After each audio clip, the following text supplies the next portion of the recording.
recorte temporal aí bastante interessante, bastante longo, na verdade, né? Se a gente fala da antiguidade, estamos pensando nos gregos, nos romanos, da formação das próprias sociedades, das primeiras sociedades que existiram. E quando a gente fala modernidade na história, eu estou pensando ali o período Grandes Navegações. Quando eu falo da transição da antiguidade, período medieval e depois modernidade, na história moderna, o marco temporal é 1453, que é o fim do Império Bizantino e o início da chamada Era Moderna, que se encerra com a Revolução Francesa em 1789, abrindo portas para o período contemporâneo. Tudo isso a gente vai trabalhar ao longo das outras aulas, mas essa nossa aula de hoje a gente fala sobre modernidade.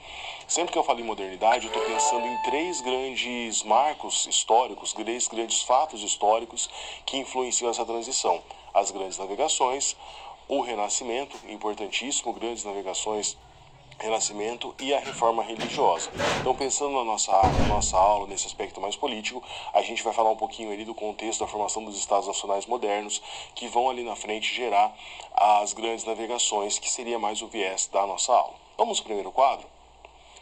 Contextualizando então o conteúdo dessa nossa disciplina. Se a gente pensar no nome dela, está ali como História do Pensamento Político e do Pensamento Econômico. Então vamos definir um pouquinho o que a gente está pensando quando a gente fala de pensamento político e de pensamento econômico. Quando eu falo pensamento político, eu estou me referindo às diversas práticas e discursos relacionados à condução dos outros ao longo da história. Como assim a condução dos outros? Quando eu falo política, eu venho à mente poder. Política nada mais é do que jogos, do que maneiras de você deter o poder em uma determinada situação ou outra. Então, quando eu falo em pensamento político e em estudo do pensamento político, eu estou tentando estudar como, ao longo do tempo, os diversos povos, as diversas nações, as diversas constituições de governo usaram de estratégias, de mecanismos para permanecer no poder. Pense que todo governante, não importa o local, não importa a época, ele sempre está querendo de alguma forma permanecer no poder. Então, quando eu falo do pensamento político, é isso. Quais são as estratégias governamentais, os grupos que estão ali governando determinado povo, determinada nação ao longo da história e como que eles constroem essas estratégias para permanecer no poder. Uma disputa política sempre tem uma disputa de vários grupos. Esses grupos sempre estão conflitando de alguma forma para que permaneçam no poder. Então, quando eu falo de estudo do pensamento político, é isso. Como que esses grupos, como que esses governantes, quer um governante sozinho ou quer um grupo mais democraticamente constituído, criam estratégias, criam ferramentas, criam situações para permanecer no poder. Isso seria o pensamento político. Vamos ao quadro novamente. Vou falar sobre o pensamento econômico. O pensamento econômico tem relação com as diversas práticas e discursos relacionados à produção dos chamados víveres ao longo da história. De maneira bem simplória, quando eu falo em economia, eu estou falando em como que os povos, como que as nações criam estratégias para sobreviver, como que eles produzem alguma coisa, como eles produzem uma riqueza. Ao longo da história, a gente vê diferentes povos produzindo riquezas de diversas maneiras. Na antiguidade, por exemplo, é bem caro a nós aquele chamado modo de produção asiático, que era a produção com um vulto muito grande de população, geralmente coordenados pelo Estado, que faziam grandes construções ou grandes organizações agrícolas. Esse modo de produção vai mudando. Você tem o mercantilismo, depois você tem o capitalismo, você tem uma tentativa de socialismo no mundo, você tem várias organizações econômicas ao longo do tempo. Então, quando eu falo em economia, como que os estados, como que os governos se organizam para produzir riqueza. Essa riqueza pode ser agricultura, pode ser o comércio, pode ser a indústria. Hoje, mais recentemente, questões relacionadas à tecnologia, tecnologia de informação, nanotecnologia e assim por diante. Então, grosso modo, quando eu falo pensamento político, as determinadas formas ao longo da história em que as pessoas pensam em como se manter no poder. Disputa política é uma disputa de poder. Quando eu falo pensamento econômico, como que esses grupos, como que esses governos se organizam de algumas formas para produzir riqueza. E essa riqueza, ela está aí colocada em várias maneiras. Em agricultura, industrialização, comércio e vários outros aspectos aí desses jogos políticos e econômicos. Então, ao longo da disciplina, a gente sempre vai ter um olhar para esses dois grupos.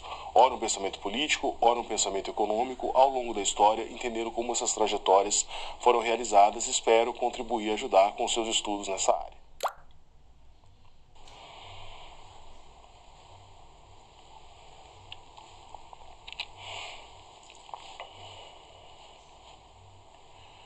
política na Grécia Antiga. Por que nós partimos da Grécia Antiga? Grécia e Roma fazem parte da chamada Antiguidade Clássica. Existiram vários povos na Antiguidade, né? Você pode pensar nos povos que viviam na Mesopotâmia, no Vale do Rio Amarelo, que são os povos originários da China, Índia, e América, África, enfim, vários povos.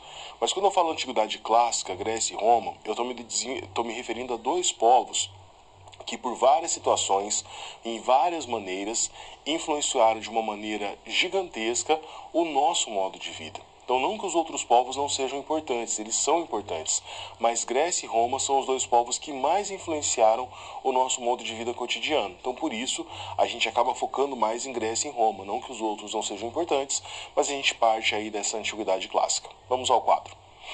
Então, falando dos gregos, não tem como não se referir a essa ideia dos helenos.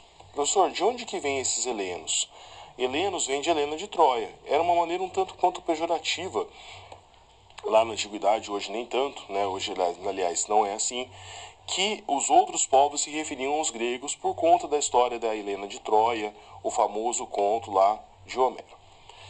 Na Grécia, você tem uma divisão política interessante. Você tem a polis, que não é um lugar, como Tebas, por exemplo, mas é uma comunidade, são os tebanos. Aliás, com a Grécia Antiga, a gente vai ter a ideia de cidade-estado. O que é essa cidade-estado? Esse conceito aparece em vários momentos ao longo da história. É uma cidade em tamanho. Pensando no nosso conceito contemporâneo, uma cidade que tinha ali alguns milhares de habitantes, 40, 50, às vezes até 100 mil. Mas que na sua organização política, olha o aspecto político aparecendo aí, ele vai se organizar como um mini-país.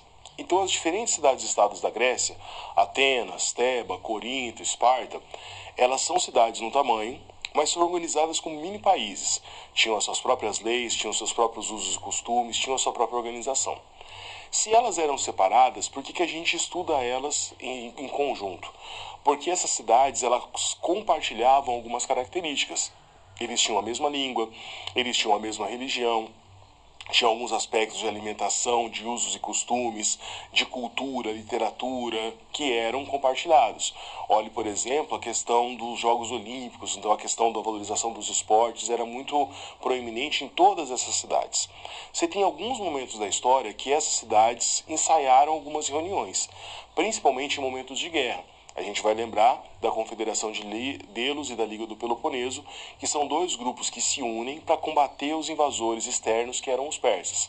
Posteriormente, esses dois grupos começam a fazer uma espécie de guerra civil até que a sociedade grega entre em decadência. Então essa organização política ela é importante. Nunca existiu um império grego, nunca existiu um reino grego. Existiam essas cidades-estado aglutinadas por esses aspectos culturais e que rivalizavam entre si. E esse conceito de cidade-estado na Grécia, ele é muito particular, é o conceito de polis. A polis não é só uma cidade, ela não é só uma organização geográfica, ela tem um conceito que vai além. Voltando ao quadro. Então, a polis ela não é só um lugar, como uma cidade, como Tebas, é uma comunidade, como eu coloquei aqui, com os tebanos. É um conceito um pouco mais aprofundado. Você tem essa cidade-estado, então, uma comunidade que é detentora de um território e com um sistema político próprio, né? Cada cidade tinha a sua própria organização. Democracia em Atenas, oligarquia em Esparta e assim por diante. A Grécia, há também uma aliança entre as cidades-estados, baseadas na língua e na sua cultura. Na história, quando a gente fala em cultura, esse é um conceito bastante amplo, né? Tudo aquilo que é produzido por um povo, tudo aquilo que representa um povo, faz parte da cultura. Então a linguagem faz parte da cultura, os códigos de vestimenta, a questão da valorização do corpo ou não, as representações literárias, culinárias, aspectos religiosos, as próprias construções. Se você pensar até na arquitetura, você tem aspectos culturais. Então cultura é um grande guarda-chuva e embaixo vocês estão esses diversos aspectos de uma sociedade. Pense no nosso conceito, por exemplo. Nós somos brasileiros. Apesar dos nossos regionalismos, a região norte tem características diferentes do nordeste, do centro-oeste, sul e sudeste e assim por diante, nós temos algumas coisas que nos conectam. a nossa linguagem, a língua portuguesa, as religiosidades, né? O Brasil tem várias religiões, mas católicos e protestantes constituem ainda uma maioria. Em qualquer lugar do Brasil você come arroz e feijão, você pode ter variações, mas o arroz e feijão é presente de norte a sul do país. Então, esses aspectos culturais, eles funcionam como aglutinadores. Eles unem as pessoas, eles unem o sentimento, essa ideia de pertencimento. Na Grécia, muito embora você não tenha uma união em todas essas cidades, você tinha esses elementos culturais que serviam de aglutinação, que serviam de pertencimento. Eu sei que essa cidade é uma cidade mais próxima de mim do que uma cidade lá da Pérsia, por exemplo, que pertence a outro reino. Vamos ao quadro. Eu coloquei aqui 2 exemplos de 2 esculturas que nos ajudam a entender um pouco melhor essa questão da representação. Então, pensando aqui na religião, na arte e na política, como elementos de união, aglutinadores dos helenos, modelos para as posições e comportamentos sociais. A primeira imagem, mais famosa de todas aqui, é a Afrodite. A Afrodite, deusa grega da beleza, da fertilidade, ela está ligada também aos aspectos de vaidade, da própria sexualidade, e era uma deusa que é adorada em várias cidades, conhecida em várias cidades.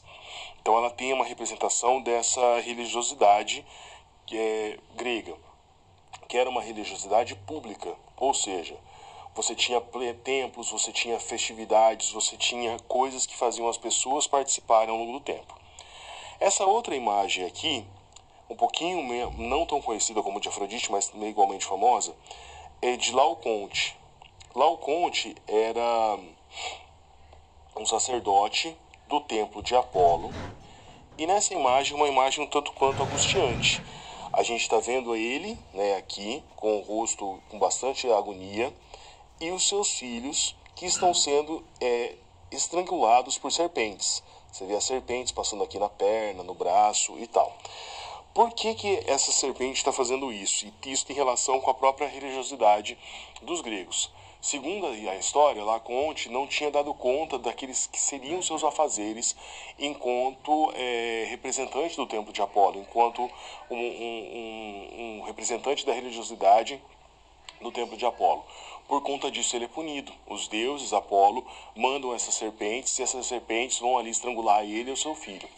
Então essa ideia de que os deuses gregos têm algumas características humanas, né, apesar de serem seres fantásticos, todos poderosos, criaram os céus, criaram a terra, esses seres têm ódio, inveja, ciúmes, raiva, se relacionam com seres humanos. Então esse é um traço bastante marcante.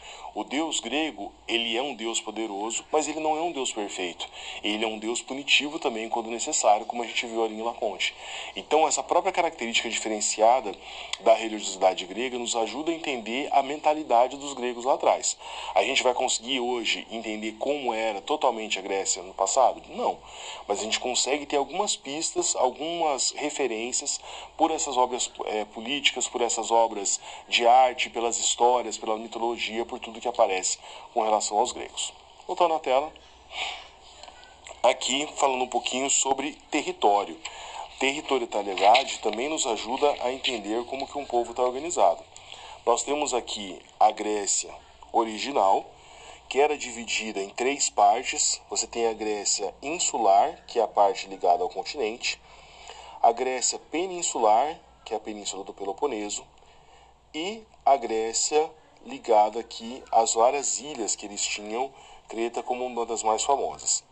Essas regiões que nós estamos vendo aqui, norte da África, onde tinha o Cirene, aqui na Ásia Menor, onde hoje nós temos a Turquia, Península Itálica, chegando até aqui onde hoje você tem a França, a Espanha, são as zonas de assentamento grego, lugares em que os gregos se expandiram ao longo do tempo, procurando territórios agricultáveis mais favoráveis, relacionados a comércio, entre outras situações. E as metrópoles e as principais cidades coloniais sendo colocadas ali posteriormente. Essa questão de se expandir dos gregos, procurando terras para melhor fazer agricultura, é um dos fatores que explica por que essa cultura grega de uma região específica da Europa acabou se espalhando pelo todo o mar Mediterrâneo e, consequentemente, pelo mundo. Essa cultura grega não ficou restrita à Grécia.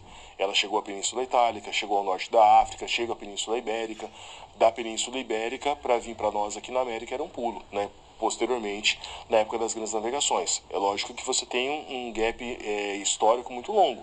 Eu estou falando aqui de pelo menos 1.500 anos antes da constituição dos países da Europa moderna. Mas essa história está caminhando. Outro fator importante ainda tem a ver com Alexandre o Grande da Macedônia, que apesar de não ser grego, ser educado por Aristóteles, mas não ser grego, ele era criado por essa cultura grega e faz uma expansão gigantesca. O império dele, apesar de curto temporalmente, foi um maior império, inclusive, do que o Império Romano. E ele também é responsável por espalhar dessa cultura grega pelo mundo no movimento que a gente chama na história de movimento helenista, né? O movimento helenista é um movimento de espalhar da cultura grega por todo o mar Mediterrâneo, por regiões, inclusive, onde hoje você tem ali a Ásia Menor, e que fazem com que esses conceitos, essas ideias, principalmente ligadas à filosofia, às artes, cheguem até os dias atuais e influenciem tanto a nossa cultura. Voltando ao quadro, a democracia ateniense, né, a gente tem que ter essa noção, ela é uma democracia na qual a nossa democracia atual foi baseada, mas ela é uma democracia bastante diferente comparada à nossa. A nossa democracia, a gente pode dizer que foi aperfeiçoada. A democracia ateniense era uma democracia direta. Todos os cidadãos participavam pessoalmente das decisões, e esse sistema era possível devido à escravidão e a baixa representatividade da plebe. Quem era cidadão na Grécia Antiga? É um número muito restrito. A nossa democracia é representativa porque todos são cidadãos, né, brasileiros, a gente elege representantes e esses representantes executam ou legislam em nosso favor. Seria impossível fazer uma democracia direta no Brasil. Imagine, toda semana nós temos que votar em plebiscitos para decidir as coisas mais triviais dos governos, né? A gente não conseguiria. Na Grécia Antiga, como a cidade em si já era menor, o contexto era diferente, e essa democracia direta era possível pelo contingente de cidadãos que era muito menor. Cidadão na Grécia Antiga só era um homem. Então, você vai concordar comigo que aí eu já estou excluindo metade da população. Além de serem homens, eles deveriam ter sido nascidos em Atenas, filhos de pai e mãe atenienses, deveriam ter servido ao exército e ter uma escolaridade mínima. Então calcula-se que menos de 30% das pessoas em Atenas eram cidadãs. Então por isso, essa cidadania direta, todos eles iam lá e participavam. Você tem uma série de estruturas de organizações dessa democracia ateniense que não entra o caso agora, mas você tinha os estrategos, que eram representantes escolhidos para organizar a cidade, você tinha a bolé, você tinha vários conselhos, você tinha algumas pessoas que eram eleitas, outras que eram sorteadas para participar da democracia, mas você tinha um sistema ali novo, um sistema diferente comparado com outras cidades-estado, né, Esparta, mais favorecida, mais Tebas também, que era um sistema oligárquico na qual você tinha um pequeno grupo que mandava. Muito embora esse grupo em Atenas, ele era um grupo restrito, mas ele era maior do que se comparado às outras cidades-estado. Voltando ao quadro. Então, o cidadão, né, o zoon politikon, era pai e mãe ateniense, homem livre, adulto, menos de 30% da população que participava de todas essas benesses da democracia ateniense. Então, o conceito de democracia de Atenas é diferente do nosso e, consequentemente, o conceito de cidadania. Se hoje todos somos cidadãos brasileiros porque nascemos nessa terra, naquela época, cidadão era um conceito mais estrito, mais restritivo, mais difícil de ser conquistado e, por isso, também proporcionava a democracia direta, sendo que a nossa é a representativa.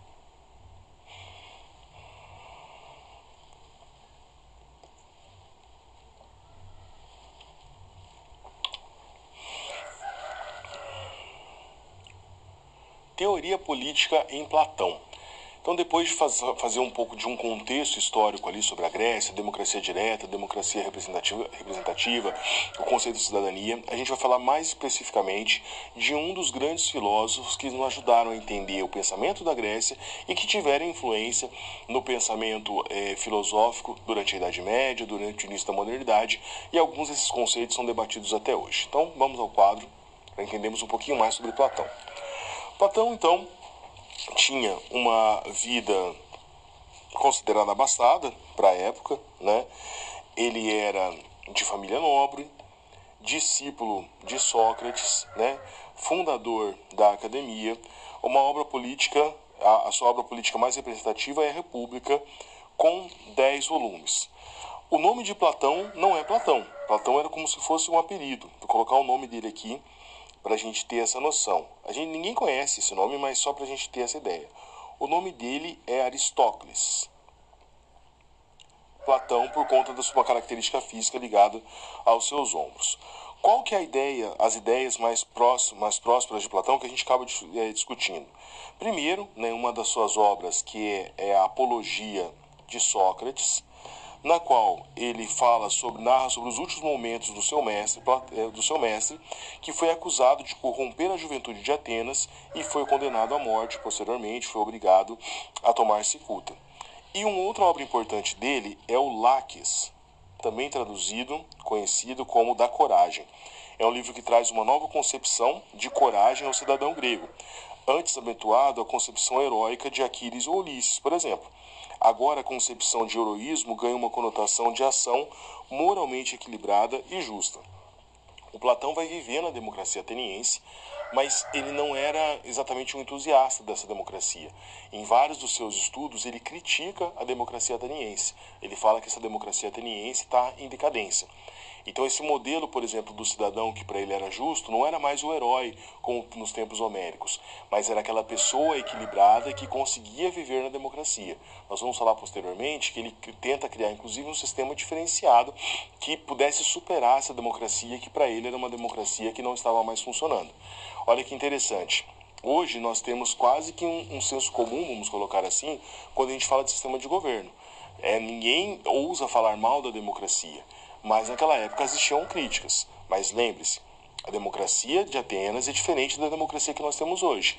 Platão tem uma proposta. A nossa democracia hoje teve outras propostas e ela foi sendo moldada.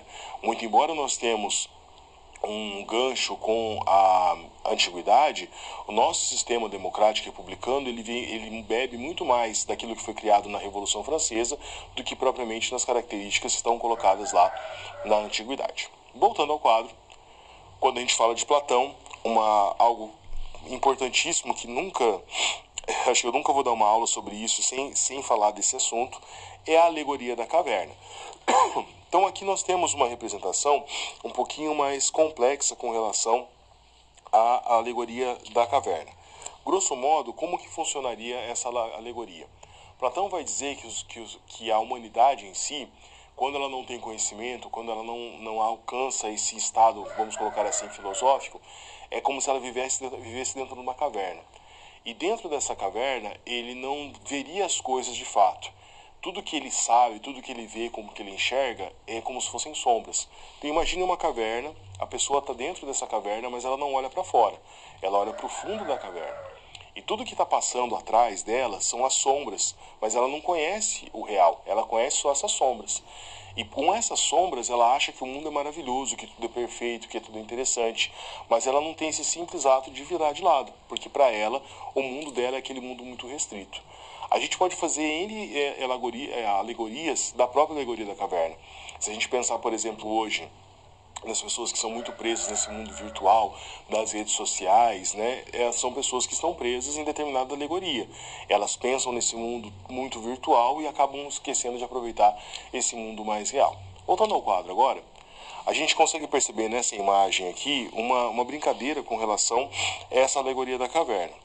Então, segundo o próprio Platão, você tinha alguns estágios nos quais as pessoas poderiam passar ou deveriam passar para conseguir sair dessa caverna. Então, o primeiro seria a icasia, ou o homem comum. Ele dá um exemplo de um vaso. Então, aqui a gente está vendo o vaso, nós estamos vendo o conhecimento e como que esse ser humano ele está aqui voltado só para esse vaso, ele não consegue enxergar para além daquilo que está colocado no primeiro momento.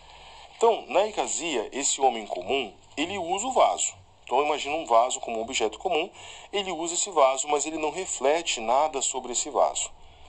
O Pistes, que seria o artesão, ele evoluiu um pouquinho, ele chegou em um outro estágio. Ele também pode fazer uso do vaso, mas ele sabe fazer o vaso. Então, ou seja, ele consegue criar aquilo que o homem comum apenas utiliza. Você tem a dianoia ou a geometria, né, geômetra, que seria a construção, vamos colocar assim, o projeto desse vaso. Esse novo estágio, ele consegue ter as medidas, saber como que faz as proporções para que o vaso dê certo. E o último estágio é o estágio filosófico. Esse filosófico, ele pensa além. Ele pensa sobre como esse vaso está sendo colocado no cosmos, qual que é a importância dele, como é a problematização dele. Você tem outros pensadores que têm uma teoria parecida com essa de Platão. Se a gente fizer um salto no tempo, o positivismo, por exemplo, do Comte, ele fala dos estágios lá, do teleológico, do metafísico e do positivo. O positivo para o Comte seria esse filosófico Platão, ou seja, os seres humanos têm que sair desse estágio, na qual ele é muito rudimentar, ele só usa o vaso, e chegar nesse caminho da filosofia. Porque a filosofia, ela está refletindo sobre os usos do vaso. Ela está pensando sobre como esse vaso é importante ou não na vida das pessoas. Ou seja, é uma consciência da consciência. É aquela ideia de uma reflexão sobre a sua prática, sobre quem você é, sobre os seus caminhos, sobre os caminhos não só do ser humano, mas da sociedade de maneira geral. Então seria um estágio para além que todas as pessoas deveriam e poderiam alcançar. Voltando ao quadro. Então, depois da alegoria da caverna, a gente vai para essa aristocracia do saber, né, que Platão vai ter a sua proposta, na qual ele pensa um pouquinho sobre a maneira como as pessoas estão organizadas. Então, ele fala nas decisões que devem ser baseadas em critérios universais e uma estrutura social. Nessa estrutura social, o objetivo dessa estrutura social não seria outro senão evitar a tirania oligárquica e o que ele chamava de corrupção democrática. Essa democracia, então, é criticada por Platão. E ele fala que que as pessoas nascem pré-determinadas para algumas ações. Então, os trabalhadores são aqueles da moderação, os soldados têm a coragem e os filósofos têm a sabedoria. Então, todo pensamento de Platão é baseado numa substituição, numa evolução desse pensamento democrático. A democracia para ele está condenada. É necessário sair dessa democracia para chegar a algo melhor. E esse algo melhor para ele seria um governo aristocrático, um governo em que os preparados para governar o fazem. E quem seriam esses preparados para governar? Os filósofos. Então os filósofos seriam o ápice dessa sociedade que nasceram para governar. Platão achava que tinha pessoas que nasciam para ser escravos, pessoas que nasciam para refletir, pessoas que nasciam para pensar e outras que nasciam para trabalhar. E para ele, esses filósofos tinham essa característica, essa capacidade de poder governar. Então essa aristocracia seria o governo dos melhores, mas os melhores nesse sentido. É lógico que pensando no nosso conceito de hoje, essa ideia de Platão nos soa estranho. Né, pensando no que a gente reflete sobre democracia, sobre direitos iguais. Mas o pensamento dele era dessa época, é uma crítica à democracia, dizendo que você tinha que evoluir para um governo aristocrático no qual os filósofos, que eram seres com capacidade superior, poderiam governar.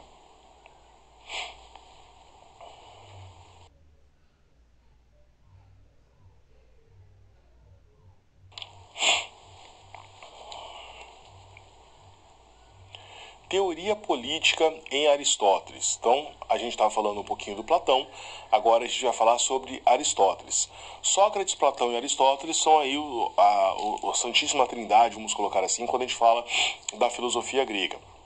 Sócrates não deixou nada escrito, a gente sabe de Sócrates muito mais por Platão, por outros pensadores, e Aristóteles está mais ligado ao lado educacional. Aristóteles ficou famoso também porque ele foi o preceptor, uma espécie de professor particular do grande Alexandre Magno, Alexandre da Macedônia, o grande conquistador. Então você tem ali uma consequência direta das ações de Aristóteles, pensando também nesse lado da política. Vamos ao quadro. Então, Aristóteles, nessa parte familiar, ele tem algo parecido com o Platão. Né? Uma vida da família nobre, um estudante da academia, fundador do Liceu, que seria aí uma espécie de escola nesse início. Né? As obras políticas dele também em 8 volumes, dedicados à ética e Nicômaco são os que se destacam mais quando a gente fala na vida e obra desse grande pensador. Para Aristóteles, deixa eu passar aqui. A metafísica aristotélica talvez seja o mais interessante quando a gente fala do Aristóteles. Para ele, o cosmos é uma máquina formada por substâncias. Então, isso daqui é uma representação dessa máquina do cosmos, né, que era a metafísica aristotélica. Essa máquina ela é formada por substâncias, então por coisas, animais, plantas, e essa máquina tem uma função.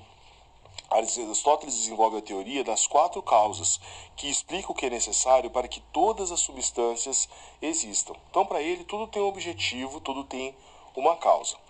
A causa formal seria a necessidade de existir numa essência, uma coisa. Então, vou dar um exemplo aqui, como causa formal. Eu penso, por exemplo, uma espada.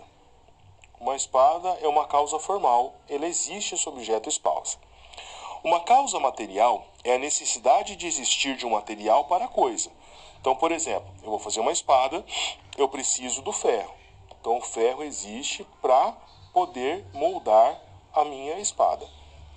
A causa eficiente é a necessidade de um agente criador transformador. No caso, o ferreiro, que vai fazer a minha digníssima espada. E a causa final é a necessidade, a finalidade, o objetivo de tudo isso. Para que serve a espada? Serve para combater o meu inimigo. Então, serve para o combate. Então, tudo no mundo é ligado a isso. A causa formal, material, eficiente e a final. E o ser humano também está incluído nesse processo. Porque ele é carne, ele é polis, então ele está colocado ali também como um agente que tem essas características. Segundo Aristóteles, qual que é a causa final da humanidade? A felicidade. O ser humano nasce para ser feliz. E uma polis que funciona bem, uma polis que alcança o seu objetivo, é uma polis na qual o homem alcança esse objetivo, essa finalidade, que é a felicidade. Voltando ao quadro para a gente encerrar essa parte, nós temos ali, segundo o pensamento aristotélico, alguns tipos de governo. Promotores dessa eudaimonia, nossa, professor, que nome diferente. Eudaimonia seria o objetivo de toda essa metafísica aristotélica, que é a felicidade. Então, segundo Aristóteles, os tipos de governo promotores da eudaimonia seriam a monarquia, na qual você tem um rei forte, um rei organizado, capaz, a aristocracia, que seria esse governo dos melhores, e a politeia, ou seja, a ideia de que as polis, o governo da polis, pode chegar a esse objetivo da eudaimonia, que é alcançar a felicidade. E você tem os detratores desse objetivo. Então, um governo de um tirano, uma pessoa com todos os poderes, que manda e desmanda sem nenhum vício. Uma oligarquia, que seria um governo de poucos, não o governo dos melhores. E, olha que surpreendente, a democracia. Então, tanto Platão faz uma crítica à democracia, que considera ela decadente, como Aristóteles também fala que essa democracia não pode gerar todas as capacidades para a qual o ser humano foi colocado. Segundo ele, a democracia ela permite muitas opiniões que muitas vezes não levam a lugar nenhum, são opiniões de pessoas que não são capacitadas. Eles tinham muito essa ideia de valorização, mas de valorização do conhecimento, da filosofia, e para ele a democracia dava voz a muitas pessoas que, segundo eles, não deveriam ter voz, não deveriam participar da democracia, da construção da polis. Então, para nós, hoje é um conceito estranho, mas que a gente pensa na lógica que eles estão colocando, faz algum sentido naquele contexto, naquele momento histórico. Vamos agora para a nossa primeira situação-problema, né? Ética política e gênero na Grécia clássica. Nossa questão é a seguinte: como era possível justificar a exclusão da mulher no processo político e no domínio patriarcal na Grécia clássica?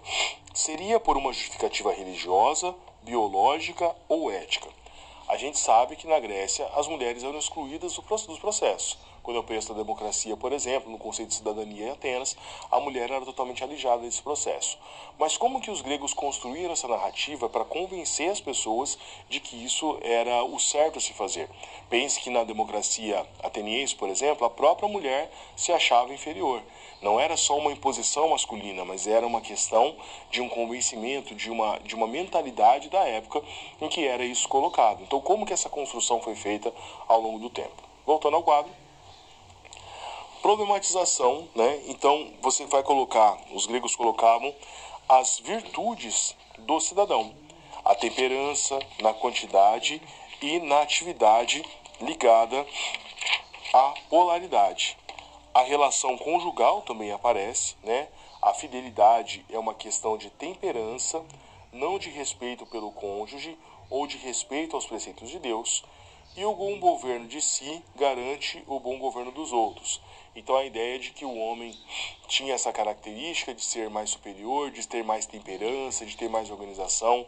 A mulher seria destemperada, seria fraca, seria frágil, seria muito suscetível a influências externas e por isso ela não teria capacidade de manejar na polis, de discutir a política, de se posicionar, de ter uma temperança, de ter uma vida mais tranquila. Então, por essas características que eram colocadas como inerentes às mulheres, pensem naquela ideia de Platão: alguns nascem para trabalhar, a mulher nasceu para ser esposa e cuidar da casa, e os filósofos nasceram para cuidar do governo. Então, essa ideia é o que justificava a ausência das mulheres nessas participações políticas mais complexas. Voltando ao quadro. Ocorria então uma composição entre a ética, que era o governo de si, a política, que era o governo dos outros, e os atributos de gênio que justificavam o governo patriarcal. Na verdade, não era nenhuma coisa nem outra, era uma somatória de tudo isso. Era um pouquinho das questões de gêneros, ligada à religião e também ligado à ética e à política, que faziam com que as mulheres não participassem da democracia naquele período. Vamos agora para o nosso primeiro momento de interação. A questão que eu queria que você refletisse é a seguinte: quais as diferenças políticas e éticas entre a sociedade grega clássica e a sociedade atual? Pense e reflita, eu volto em alguns instantes com a resposta.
Bom, retomando a nossa pergunta, então, sobre as diferenças éticas, a diferença da sociedade da Grécia Antiga e a nossa atual, sempre que a gente faz esse tipo de comparação, a gente tende a cair em alguns erros, principalmente o anacronismo. O que é o anacronismo? Quando eu desconsidero o tempo na história. O que era ética, o que era política, o que era cidadania na Grécia Antiga, há mais de 3.000 anos, é muito diferente do que é hoje. Esses conceitos de ética e moral, eles vão mudando muito ao longo do tempo. Por exemplo, para nós hoje, se eu falar em democracia, em um sistema de governo, que eu estou excluindo as mulheres, eu não consigo nem terminar a frase. E para nós isso é muito correto, está correto, porque as mulheres têm o direito de participação, tanto quanto os homens, quanto qualquer outra pessoa. Na Grécia Antiga, eles criaram todo um arcabouço para se justificar isso, para justificar essa ausência da participação feminina. Mas percebam, não eram homens que se juntaram e falaram, olha, vamos tirar as mulheres do caminho.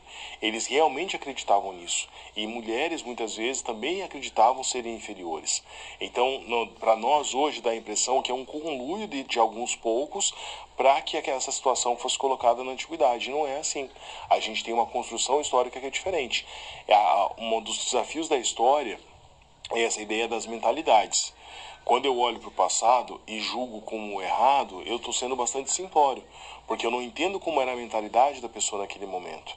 Assim como a mentalidade hoje em dia muda. Então as mentalidades, conceito de ética, de moral, cidadania, democracia, tudo isso tem a ver com o contexto histórico que é a chave para a gente entender todos esses movimentos.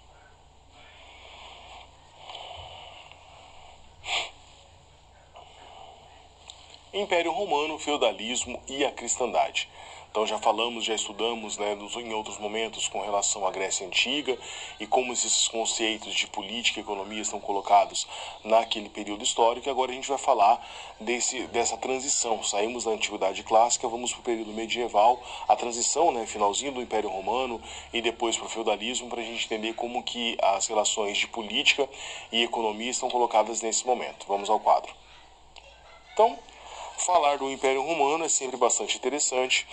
E percebam, a gente tem aqui uma origem grega. Em que sentido? Os gregos eram mais antigos, então a Grécia está nessa regiãozinha aqui. Os romanos tiveram alguma influência dos gregos. Pensem, por exemplo, na mitologia romana, que é muito semelhante à mitologia grega. E o Império Romano conseguiu ali se sustentar, conseguiu se organizar de uma maneira diferenciada. Enquanto os gregos nunca conseguiram ter uma formação política mais complexa, os romanos fizeram essa transição. Eles começaram por uma monarquia, fizeram uma transição para uma república e o auge chegou na época do Império.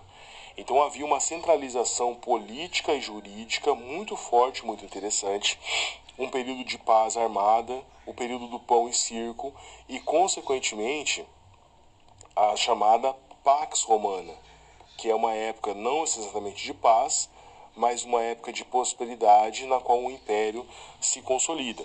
O auge do Império Romano se dá ali por volta do século III depois de Cristo. E só para a gente ter uma noção das regiões que nós estamos colocados, Olha, todo o norte da África, então onde hoje aqui o Egito, a Argélia, dominado por esse império. A região conhecida como Oriente Médio, então eu estou pegando um pouquinho do que é Irã, Iraque, Síria, Turquia, região da antiga Mesopotâmia. A região que era dos gregos, que eu já circulei. A Península Itálica, onde tudo começa. E várias partes de países que nós conhecemos hoje, Olha, a Macedônia está aparecendo aqui. Ou a região que seria de Portugal, Espanha, França, Alemanha, inclusive a Inglaterra. Então esse Império Romano, com as suas conquistas e com a sua capilaridade muito grande, ele vai influenciar todo o mundo europeu daquele momento. E não só europeu, a gente tem o norte da África, você tem a região do Oriente Médio sendo influenciada também. Então, um império que dura tanto tempo, que alcança tantas regiões, mesmo que depois enfraquecido e chegando ao fim, ele tem ali as suas raízes, os seus legados aparecendo. Se hoje nós falamos português no Brasil, isso tem relação com o Império Romano, porque o Império Romano falava latim, a língua portuguesa é uma língua neolatina, que surgiu em uma região que era ocupada pelo Império Romano, que era a Península Ibérica. Então, como que essa história, tão distante temporalmente, ainda de certa maneira é presente para nós atualmente. Voltando ao quadro, agora vamos falar do feudalismo. Eu vou ir voltar no mapa para vocês terem uma ideia. É o seguinte: as características que estão colocadas no Império Romano, elas são diferentes do feudalismo, é óbvio. Você tem aqui uma centralização política muito forte. No feudalismo, você tem uma descentralização. Essa região do mapa aqui seria a região da França, perto do ano 1987. Então, seria mais ou menos essa região aqui, ó, tá? Essa região que antes fazia parte da centralidade do Império Romano, agora está assim dividida. Percebam que você tem vários pequenos reinos, né? Cada cor dessa daqui, olha, é um reino diferente. Então, dos Bretanhos, Normandia, Vascônia, Toulouse, Aquitaine, Bourguignon e assim vai indo. Cada região dessa é uma região diferenciada, um pequeno reino. Há uma grande fragmentação política e uma grande sobreposição jurídica. Uma vez um aluno me perguntou, lá no 7º ano do ensino fundamental, uma pergunta interessante, né, e que eu levo comigo. Ele falou assim: professor, quando que o rei desapareceu e quando que o rei voltou a aparecer? Porque quando a gente fala de feudalismo, a gente fala que o rei se enfraqueceu e que os senhores feudais, que eram os senhores dessas pequenas regiões que eu mostrei para vocês no mapa, tinham muito poder. Então dá essa impressão que o rei não existia, mas